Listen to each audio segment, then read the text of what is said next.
ವಿದ್ಯಾರಣ್ಯರ ಒಂದು ಸಾಮಾನ್ಯವಾದ ಪರಿಚಯ, ಅವರ ಕುಟುಂಬ, ತಂದೆ ತಾಯಿ, ಅವರ ಅಣ್ಣಂದಿರಿಲ್ಲ ತಮ್ಮಂದರು, ಮತ್ತು ಅವರು ಯಾವ ಹಿನ್ನೆಲೆಯಲ್ಲಿ ವಿಜಯನಗರ ಸಾಮ್ರಾಜ್ಯವನ್ನು ಸ್ಥಾಪನೆ ಮಾಡಿದ್ರು, ಅದೆಷ್ಟು ಮಹತ್ವಪೂರ್ಣವಾಗಿತ್ತು ಅನ್ನುವುದರ ವಿಷಯವನ್ನು ಇವತ್ತು ಹೇಳುವ ಪ್ರಯತ್ನವನ್ನು ಮಾಡ್ತೀನಿ.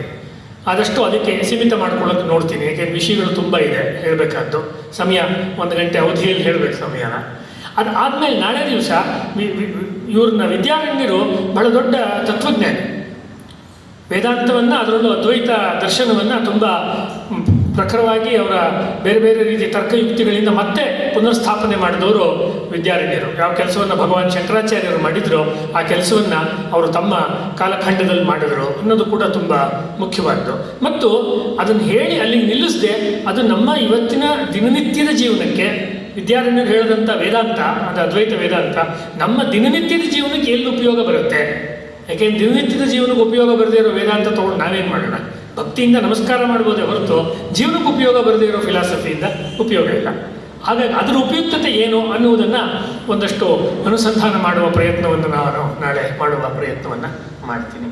ಇದಿಷ್ಟನ್ನು ಹೇಳ್ತಾ ವಿದ್ಯಾರಣ್ಯರ ಬಗ್ಗೆ ನಿಜವಾಗ್ಲೂ ಎಷ್ಟು ಕೆಲಸ ಆಗಬೇಕಾಗಿತ್ತು, ಅಥವಾ ವಿದ್ಯಾರಣ್ಯರ ಬಗ್ಗೆ ಎಷ್ಟು ಚರ್ಚೆಗಳಾಗಬೇಕಾಗಿತ್ತು ಸಮಾಜದಲ್ಲಾಗಲಿ, ಅಂದರೆ ಬ್ರಾಹ್ಮಣ ಸಮಾಜ, ವೈದಿಕ ಸಮಾಜದಲ್ಲಾಗಲಿ, ಅಥವಾ ವಿಶಾಲವಾದ ಒಂದು ಹಿಂದೂ ಸಮಾಜದಲ್ಲಾಗಲಿ, ಆ ಮಟ್ಟಿಗೆ ಆಗ್ತಿಲ್ಲ ಅನ್ನೋದೇ ಒಂದು ದುಃಖದ ಸಂಗತಿ. ಅದಕ್ಕೆ ಕಾರಣಗಳು ಬೇರೆ ಬೇರೆ ಇರ್ಬೋದು. ಆದರೆ ವಿದ್ಯಾರಣ್ಯರು ಬಂದಿಲ್ಲ ಅಂತ ಹೇಳಿದರೆ, ಇವತ್ತಿನ ಉಪನ್ಯಾಸದ ವಿಷಯಕ್ಕೆ ಹೆಚ್ಚು ಲಂಬಿಸದೆ ಬರೋದಾದರೆ ನೇರವಾಗಿ, ವಿದ್ಯಾರಣ್ಯರು ಬಂದಿಲ್ಲ ಅಂತ ಹೇಳಿದರೆ ನಾವಿವತ್ತು ಈ ಉಪನ್ಯಾಸ ಮಾಡೋಕ್ಕಾಗ್ತಾ ಇರಲಿಲ್ಲ. ನಾನು ಭಾಷಣ ಮಾಡೋಕ್ಕೂ ಇರ್ತಿಲ್ಲ, ನೀವು ಕೇಳೋಕ್ಕೂ ಇರ್ತಿರ್ಲಿಲ್ಲ. ಈ ಪೂರ್ತಿ ತುರ್ಕಮಯ ಆಗ್ತಿತ್ತು, ಪೂರ್ತಿ ಇಸ್ಲಾಮಯ ಆಗ್ತಿತ್ತು ಇಡೀ ದಕ್ಷಿಣ ಭಾರತ.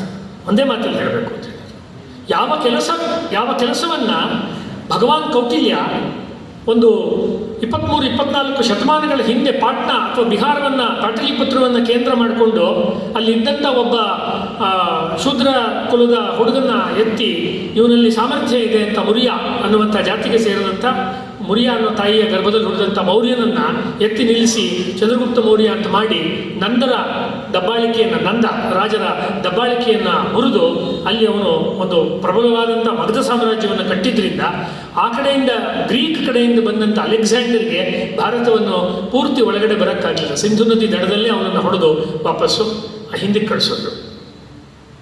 ಆಮೇಲೆ ಮುಂದೆ ತಂಡಗಳಲ್ಲಿ ಅವನ ಕಡೆಯವರಾದಂಥ ಸೆಲ್ಯೂಕಸ್ಸು, ಡಿಮಿಟ್ರಿಯಸ್ಸು ಇವರೆಲ್ಲರೂ ಬಂದರು.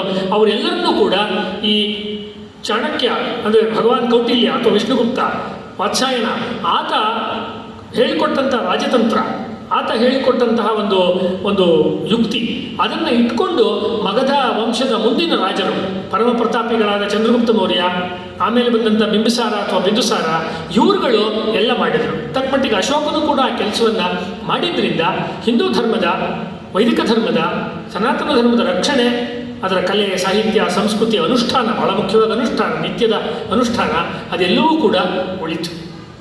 ಆಮೇಲೆ ಅಶೋಕ ಕಾಲಾಂತರದಲ್ಲಿ ಅವನು ಬೌದ್ಧ ಮತವನ್ನು ಅವನು ಸ್ವೀಕಾರ ಮಾಡಿ ತನ್ನಷ್ಟಕ್ಕೆ ತಾನು ಇಟ್ಕೋಬೇಕಾಗಿತ್ತು. ಯಾವುದನ್ನು ಗಾಂಧಿಯವರು ಮಿಸ್ಟೇಕ್ ಮಾಡಿದ್ರು ಅದೇ ಮಿಸ್ಟೇಕನ್ನು ಇವನೇ ಮಾಡಿದ, ಅಶೋಕನೇ ಮಾಡಿದ. Ashoka is the four father of Gandhi, Mahatma Gandhi ಅಥವಾ ಗಾಂಧೀಜಿ. ಯಾತಕ್ಕೆ ಅಂತ ಹೇಳಿದ್ರೆ ಅಹಿಂಸೆ ಇವೆಲ್ಲವನ್ನು ನಾವು ವೈಯಕ್ತಿಕವಾಗಿ ಮನೆಯಲ್ಲಿ ಆಚರಣೆ ಮಾಡ್ಕೋಬಹುದು, ಅದನ್ನು ನೀವು ಪಬ್ಲಿಕ್ ಪ್ಲೇಸ್ನಲ್ಲಿ ಮಾಡೋಕ್ಕಾಗೋದಿಲ್ಲ. ಯಾರೋ ನಿಮ್ಮನ್ನು ನಟ್ಟಿಸ್ಕೊಂಡು ಬರ್ತಾ ಇದ್ದಾರೆ, ಯಾರೋ ನಿಮ್ಮನ್ನು ಒದಿತಾ ಇದ್ದಾರೆ, ಯಾರೋ ನಿಮ್ಮನ್ನು ಹಿಂಸೆ ಮಾಡ್ತಿದ್ದಾರೆ, ನಿಮ್ಮ ತಂದೆ ತಾಯಿ ಅಥವಾ ಅಕ್ಕ ತಂಗಿಯರು, ಅಣ್ಣ ತಮ್ಮದ್ರ ಮೇಲೆ ಅತ್ಯಾಚಾರ ಮಾಡ್ತಿದ್ದಾರೆ ಅಂದಾಗ ನೀವು ಸುಮ್ಮನೆ ಇರೋಕ್ಕೆ ಸಾಧ್ಯವೇ ಇಲ್ಲ. ಅಹಿಂಸೋ ಪರಮೋ ಧರ್ಮ ಅಂತ ಹೇಳಿ, ಅಹಿಂಸೆ ಪರಮ ಧರ್ಮ, ಆದಷ್ಟು ಹಿಂಸೆಯನ್ನು ಮಾಡೋಣ, ಆದರೆ ಸಂದರ್ಭ ಬಂದಾಗ ಖಡ್ಗವನ್ನು ಹಿಡಿಯೋದಕ್ಕೆ ಸಿದ್ಧರಾಗಿರಬೇಕು ಅಂತ ಭಗವಾನ್ ಕೌಟಿಲ್ಯ ಹೇಳಿದ್ದ. ಹೇಳಿ ಹಿಂದೂ ಸಮಾಜವನ್ನು ಚಂದ್ರಗುಪ್ತ ಮೌರ್ಯನ ಮೂಲಕ ಅವನು ಎಚ್ಚರಿಸ್ದ. ಅದಕ್ಕಿಂತ ಒಂದು 3-4 ಸಾವಿರ ವರ್ಷಗಳ ಮುಂಚೆ ಇದೇ ಕೆಲಸ ಕುರುಕ್ಷೇತ್ರ ರಣರಂಗದಲ್ಲಿ ಭಗವಾನ್ ಕೃಷ್ಣ ಮಾಡಿದ್ದ.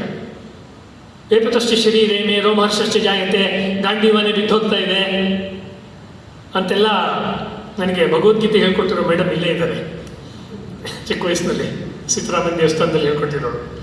ಕೈ ನನಗೆ ಗಾಂಡೀವಂ ಸಂಸ್ಕೃತೆ ಹಸ್ತಾತ್, ನನ್ನ ಕೈಯಿಂದ ಗಾಂಡೀವ ಬಿದ್ದೋಗ್ತಾ ಇದೆ, ಕೃಷ್ಣ ಏನು ಮಾಡಲಿ, ಹಾಗೆ ಹೀಗೆ ಅಂತೆಲ್ಲ ಹೇಳ್ದ. ಎದುರುಗಡೆ ಇರೋರೆಲ್ಲ ಚಿಕ್ಕಪ್ಪ, ದೊಡ್ಡಪ್ಪಂದರು, ತಾತಂದರು, ಅವರು ಇವರು, ಗುರುವಿನ ಹತ್ಯೆನೇ ಮಹಾನುಭಾವನೆ ಅಂತೆಲ್ಲ ಏನೇನು ಹೇಳ್ದ. ಆವಾಗ ನಥಿಂಗ್ ಡೂಯಿಂಗ್. ಕೃಷ್ಣ ಹೇಳಿದ್ದೇನು ಅಂತ ಹೇಳಿದ್ರೆ ತಸ್ಮಾದ್ ಉತ್ತಿಷ್ಠ ಕೌಂತೆಯ ಅಂತ ಹೇಳಿದೆ. ಆಮೇಲೆ ದುರ್ಬಲನಂತೆ ನೀನು ನಡ್ಕೊಳ್ಬೇಡ ಅಂತ ಹೇಳ್ದ. ನೀನು ಮಾತಾಡ್ತಿರೋ ಮಾತುಗಳೆಲ್ಲ ಇದೆಯಲ್ಲ ತುಂಬ ಬುದ್ಧಿವಂತಿಕೆಯ ಮಾತುಗಳು, ಕ್ಷತ್ರಿಯನಾಗಿ ಏನು ಕೆಲಸ ಮಾಡಬೇಕು ಅದನ್ನು ಮಾಡಯ್ಯ ನೀನು ಅನ್ನುವ ಉಪದೇಶವನ್ನು ರಣರಂಗದಲ್ಲಿ ಕೃಷ್ಣ ಅರ್ಜುನನಿಗೆ ಬೋಧನೆ ಮಾಡಿದ್ರಿಂದ ಮಹಾಭಾರತ ಯುದ್ಧದಲ್ಲಿ ಧರ್ಮಕ್ಕೆ ಜಯವಾಯಿತು. ಅಂದರೆ ಕೃಷ್ಣನ ದಾರಿಯನ್ನು ಮುಂದೆ ಭಗವಾನ್ ಕೌಟಿಲ್ಯ, ನಾನು ಹೇಗೆ ಕನೆಕ್ಟ್ ಮಾಡಿ ನಿಮ್ಗೆ ಹೇಳ್ತಾ ಇದ್ದೀನಿ ಅಂದರೆ, ಯಾವ ಕೆಲಸವನ್ನು ದ್ವಾಪರ ಯುಗದ ಅಂತ್ಯದಲ್ಲಿ ಭಗವಾನ್ ಕೃಷ್ಣ ಪುಣ್ಯಾತ್ಮ ಆತ ಮಾಡಿ ಈ ಸನಾತನ ಧರ್ಮವನ್ನು ಉಳಿಸಿದ್ನಲ್ಲ,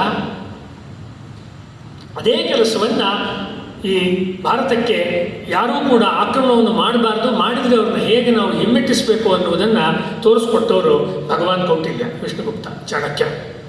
ಆ ಕೆಲಸವನ್ನು ಆಧ್ಯಾತ್ಮ ಕ್ಷೇತ್ರದಲ್ಲಿ 7-8ನೇ ಶತಮಾನದಲ್ಲಿ ಮಾಡಿದವರು ಆದಿಶಂಕರಾಚಾರ್ಯರು, ಭಗವಾನ್ ಶಂಕರಾಚಾರ್ಯರು. ಶಂಕರಂ ಶಂಕರಾಚಾರ್ಯಂ ಕೇಶವಂ ಬಾದರಾಯಣಂ ಸೂತ್ರಭಾಷ್ಯಕೃತಂ ವಂದೇ ಭಗವಂತೋ ಪುನಃ ಪುನಃ. ಈ ಜಗತ್ತಿನಲ್ಲಿ ಚದುರಿ ಹೋಗಿದ್ದಂತಹ ವೈದಿಕ ಚಿಂತನೆ ಅಥವಾ ವೈದಿಕ ಚಿಂತನೆ ಯಾವುದು, ಅದರಲ್ಲಿ ಅವೈದಿಕ ಜೈನ ಯಾವುದು, ಬೌದ್ಧ ಯಾವುದು ಅಂತ ಏನೂ ಗೊತ್ತಾಗದೆ ಜನರು ಅಸ್ತವ್ಯಸ್ತವಾಗಿ ಇದ್ದಂಥವರು, ಕರ್ಮಕಾಂಡವನ್ನು ಮಾಡಬೇಕಾದಂಥ ಮೀಮಾಂಸಕರೇ ಚಾರ್ವಾಕರು ಅಥವಾ ನಾಸ್ತಿಕರಂತೆ ನಡ್ಕೊಳ್ತಿದ್ರು. ಇದನ್ನು ಕುಮಾರಿಲ್ ಭಟ್ರು ಹೇಳ್ತಾರೆ. ಜಗತ್ತಿನಲ್ಲಿರುವಂತಹ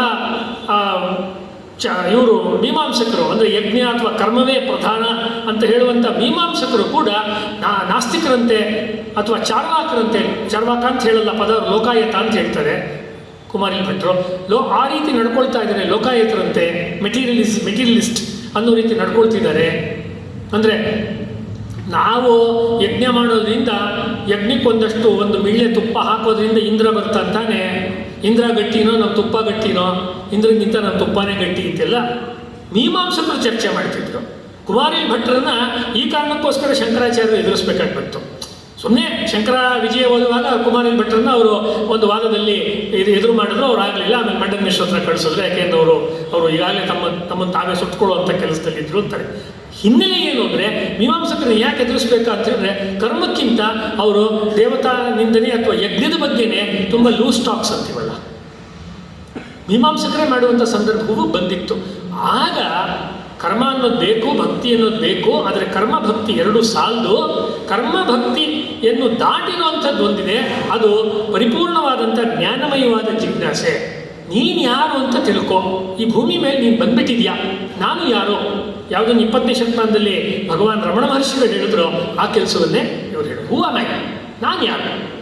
ನಾವು ಮಾತಾಡಿದ ಜಗಳ ಮಾಡುವಾಗ ಹೇಳ್ತೀವಿ ನೀನು ಯಾರು ಅಂತೀವಿ. ಸ್ವಲ್ಪ ರಮಣ ಮಹರ್ಷಿಗಳು ಅದನ್ನು ಉಲ್ಟಾ ಕೇಳ್ತೀರ, ನಾನು ಯಾರು ಅಂತ ತಿಳ್ಕೊ ಅಂತ. ನಾನು ಯಾರು ಅನ್ನುವುದರ ಅನ್ವೇಷಣೆ ಇದೆಯಲ್ಲ, ಇದೇ ವೇದಾಂತದ ಮೊದಲನೇ ಹೆಜ್ಜೆ. ಸಾಮಾಜಿಕವಾಗಿಯೂ ಅದು ಮೊದಲನೇ ಹೆಜ್ಜೆ. ನಾನು ಯಾರು? ನಮ್ಮ ದೇಶದ ಮೇಲೆ ಅರಬ್ಬರು ಬಂದಾಗ, ನಾನು ಹೇಳ್ತಿರೋದು ಈಗ ವಿದ್ಯಾರಣ್ಯರ ಸಂದರ್ಭಕ್ಕೆ ಬಂದರೆ ಶಂಕರರಿಂದ, ಶಂಕರಾಚಾರ್ಯರ ಬಗ್ಗೆ ಹೇಳಿದ್ರೆ ಅದೇ ಒಂದು ಭಾಳ ವಿಸ್ತಾರವಾದ ವಿಷಯ ಆಗುತ್ತೆ, ಇವತ್ತಿಗೆ ವಿಷಯಾಂತರವಾಗುತ್ತೆ. ಯಾವ ಆದಿಶಂಕರಾಚಾರ್ಯರು ವೈದಿಕ ಧರ್ಮವನ್ನು ಉಳಿಸಬೇಕು, ಉದ್ಧಾರ ಮಾಡಬೇಕು ಅನ್ನುವ ಕಾರಣಕ್ಕೆ ಭಗವತ್ ಪ್ರೇರಣೆಯಿಂದ, ಶಾರದಾಂಬ ಅಥವಾ ಭಗವತಿಯ ಪ್ರೇರಣೆಯಿಂದ ದೇಶದ 4 ಕಡೆಗಳಲ್ಲಿ 4 ಚತುರಾಮ್ನಾಯ ಪೀಠಗಳನ್ನು ಸ್ಥಾಪನೆ ಮಾಡಿದ್ರು. ಅದರ ಭಾಗವಾಗಿಯೇ ಶೃಂಗೇರಿಯನ್ನು ಕೂಡ ನಾವು ನೋಡುವಂಥದ್ದು. ಸ್ಥಾಪನೆ ಮಾಡಿ ಅದಕ್ಕೆ ಅವರು ವ್ಯವಸ್ಥೆಯನ್ನು ಮಾಡಿದ್ರು. ಕೇದಾರದಲ್ಲಿ, ಬದರಿಯಲ್ಲಿ, ಉಜ್ಜಯಿನಿಯಲ್ಲಿ, ಶ್ರೀಶೈಲದಲ್ಲಿ, ಇನ್ನೂ ಅನೇಕ ಕಡೆಗಳಲ್ಲಿ ಒಂದು ರೀತಿ ನೆಲಕಚ್ಚಿದ್ದಂತಹ ದೇವಾಲಯ ವ್ಯವಸ್ಥೆ, ಟೆಂಪಲ್ ಮ್ಯಾನೇಜ್ಮೆಂಟ್, ಅದನ್ನು ಮತ್ತೆ ಎತ್ತಿ ಸರಿಯಾದ ರೀತಿಯಲ್ಲಿ ಆಗಮೋಕ್ತವಾಗಿ, ವೇದೋಕ್ತವಾಗಿ ಪಾಠ ಆಗಬೇಕು, ಅಲ್ಲಿ ಅರ್ಚನೆ ನಡಿಬೇಕು, ಪೂಜೆ ನಡಿಬೇಕು, ಅನ್ನದಾನ ನಡಿಬೇಕು.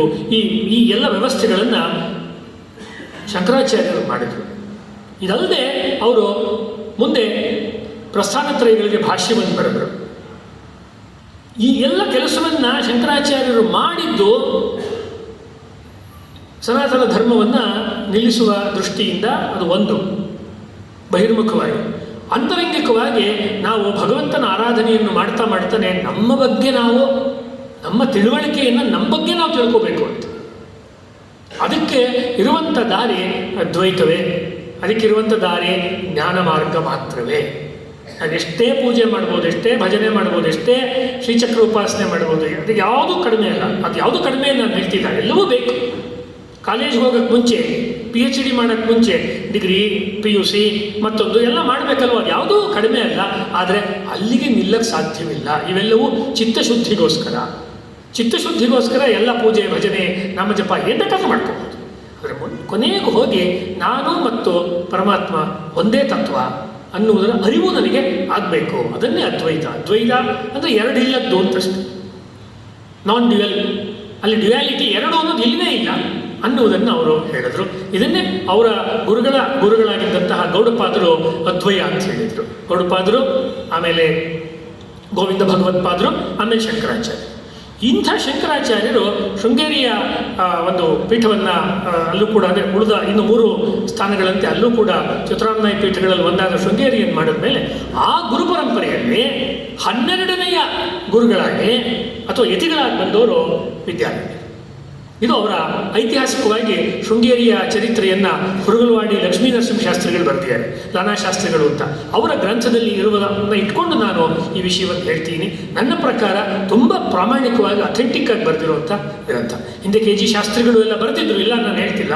ಆದರೆ ಅವರು ಒಂದು ಹಂತದ ದಾಖಲೆಗಳನ್ನು ಮಾತ್ರ ನೋಡಿ ಬರೆದಿದ್ರು. ಇವರು ಇನ್ನೂ ಆಳವಾಗಿ ಮತ್ತು ಗುರುಗಳನ್ನು ಕೂಡ ಮಾತಾಡಿಸಿ ಅವರ ಆಶೀರ್ವಾದ ಮತ್ತು ಅವರು ಕೊಡುವಂಥ ಇಂಗ್ಲೀಷ್ನಲ್ಲಿ ನಾವು ಇನ್ಪುಟ್ ಅಂತ ಹೇಳ್ತೀವಲ್ಲ, ಅವ್ರು ಕೊಡುವ ಮಾಹಿತಿಗಳನ್ನು, ಯಾಕೆಂದ್ರೆ ಅವರು ಏನು ಹೇಳಲ್ಲ, ಸ್ವಾಮಿಗಳು ಯಾವುದನ್ನು ಹೇಳಲ್ಲ. ಅವರು ಹೇಳುವ ಮಾತಿನ ಮಧ್ಯೆ ಬರೋದನ್ನೆಲ್ಲ ಸಂಗ್ರಹ ಮಾಡಿ ಇವರು ಬರೆದಿದ್ದಾರೆ. ಇಂಥ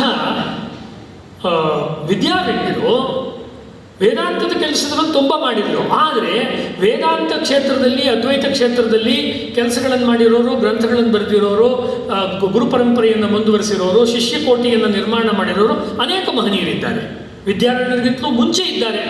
ಉದಾಹರಣೆಗೆ ಸುರೇಶ್ವರಾಚಾರ್ಯರಿದ್ದಾರೆ, ಉದಾಹರಣೆಗೆ ಭಾಮತಿ ಇತ್ಯಾದಿ ಬರೆದಂಥ ಗ್ರಂಥಕಾರರಿದ್ದಾರೆ, ವಾಚಸ್ಪತಿ ಮಿಶ್ರರಿದ್ದಾರೆ, ಮಂಡನ ಮಿಶ್ರರು, ಸುರೇಶ್ವರಾಚಾರ್ಯರಿದ್ದಾರೆ, ಇನ್ನೂ ಬಂದಂಥ ಮುಂದಿನವರು ಇದ್ದಾರೆ. ಉದಾಹರಣೆಗೆ ಮಧುಸೂದನ್ ಸರಸ್ವತಿಗಳಿದ್ದಾರೆ. ನಮ್ಮ ಕಾಲದಲ್ಲೇ 20ನೇ ಶತಮಾನದಲ್ಲೇ ಹೊಳೆ ನರಸೀಪುರದ ಸಚ್ಚಿದಾನಂದ ಸರಸ್ವತಿ ಸ್ವಾಮಿಗಳಿದ್ದಾರೆ. ಇನ್ನೂ ಅನೇಕರಿದ್ದಾರೆ. ಯಾವ ಗ್ರಂಥವನ್ನು ಬರೆದೇ ಇರೋ ರಮಣ ಮಹರ್ಷಿಗಳು, ನಿಸರ್ಗದತ್ತ ಮಹಾರಾಜರು, ಇವರೆಲ್ಲರೂ ಅದ್ವೈತ ವಿಚಾರವನ್ನೇ ಹೇಳಿರುವಂಥದ್ದು. ಆದರೆ ಇವರೆಲ್ಲರೂ ಕೂಡ ನಾನು ಪರಮಾತ್ಮ ಆತ್ಮ ಸಾಕ್ಷಾತ್ಕಾರ ಮಧುಸೂದನ್ ಸರಸ್ವತಿಗಳನ್ನು ಬಿಟ್ಟು ಆ ಕೆಲಸವನ್ನು ಮಾತ್ರ ಮಾಡಿದಾಗ, ಇಲ್ಲ ನಾವು ಇದನ್ನು ಸಮಾಜಕ್ಕೆ ಹೇಳ್ತಾ ಇದ್ದೀವಿ, ಸಮಾಜಕ್ಕೆ ನಾವು ಹೇಳಿ ವೈದಿಕ ಧರ್ಮವನ್ನು ಪಾಲನೆ ಮಾಡಿ, ಸರಿಯಾದ ರೀತಿ ಕರ್ಮೋಪಾಸನೆಯನ್ನು ಮಾಡಿ, ಅಂತರಂಗ ಶುದ್ಧಿಯನ್ನು ಮಾಡಿಕೊಳ್ಳಿ, ಆಮೇಲೆ ನೀವು ಅದ್ವೈತದ ಅನುಸಂಧಾನವನ್ನು ಮಾಡಿ ನೀವು ಆತ್ಮ ಸಾಕ್ಷಾತ್ಕಾರವನ್ನು ಪಡ್ಕೊಳ್ಳಿ ಅಂತ ನಾವು ಹೇಳಬೇಕಾದ್ರೆ ಮೊದಲು ಸಮಾಜ ಇರಬೇಕಲ್ಲ. ಜನ ಇದ್ರೆ ತಾನೇ ಮುಂದಿಂದೆಲ್ಲ ನಡೆಯೋದು. ಜನ ಇಲ್ಲದೆ ಏನು? ವಿಶ್ವಾಮಿತ್ರಸ್ಯ ಋಷಿಯಂ ಭಾರತಂ ಜನಂ ಅನ್ನೋ ಮಾತು ಬರುತ್ತೆ ಋಗ್ವೇದದಲ್ಲಿ. ಈ ಭಾರತಂ ಜನಂ ಅಂತ ಇದೆಯಲ್ಲ, ಭಾರತ ಜನವೇ ಇಲ್ಲದೆ ಹೋದರೆ, ಅವರೆಲ್ಲರೂ ತುರುಕರಾದರೆ, ಮುಘಲರಾದರೆ, ಅವರೆಲ್ಲರೂ ನಮಾಜ್ ಮಾಡೋಕ್ಕೆ ಹೋದರೆ ಯಾರಿಗೋಸ್ಕರ ಈ ಹಿಂದೂ ಧರ್ಮವನ್ನು ಹೇಳುವಂಥದ್ದು? This was the challenge before Vidyaranya. ವಿದ್ಯಾರಣ್ಯರು ಖಡ್ಗಸ್ಥ ಸನ್ಯಾಸಿ, he was a warrior saint. Guru Govinda ಸಿಂಹರಂತೆ, ಸಮರ್ಥ ರಾಮದಾಸರಂತೆ ಮುಂದೆ ಬಂದವರು ಅವರೆಲ್ಲ, ವಿದ್ಯಾರಣ್ಯರಾದ್ಮೇಲೆ ಬಂದವರು. ಗುರು ತೇಗ್ ಬಹದ್ದೂರಂತೆ. ಅಂದರೆ ಅಧ್ಯಾತ್ಮದಲ್ಲೇ ತಲ್ಲೀನರಾಗಿರುವ ಸಂತರು ನಮ್ಮ ದೇಶದಲ್ಲಿದ್ದಾರೆ. ಆಧ್ಯಾತ್ಮದ ಜೊತೆಗೆ ಲೋಕಹಿತಕ್ಕೋಸ್ಕರ ತಾವು ಖಡ್ಗಧಾರಣೆ ಮಾಡಿದ್ದಾರೆ, ಅಥವಾ ಬೇರೆಯವರಿಗೆ ಖಡ್ಗಧಾರಣೆ ಮಾಡುವುದಕ್ಕೆ ಆಶೀರ್ವಾದವನ್ನು ಮಾಡಿದ್ದಾರೆ. ಈ ಕೆಲಸವನ್ನು, ಇವಾಗ ಹೇಳಿದಂತೆ 2ನೇ ಕೆಲಸವನ್ನು ಮಾಡಿದವರು ವಿದ್ಯಾರಣ್ಯರು. ಇದು ಹಿಂದೂ ಇತಿಹಾಸದ ಚರಿತ್ರೆಯಲ್ಲಿ, ವೇದಾಂತದ ಚರಿತ್ರೆಯಲ್ಲಿ ವಿದ್ಯಾರಣ್ಯರಿಗಿರುವಂಥ ಬಹಳ ದೊಡ್ಡ ಸ್ಥಾನ.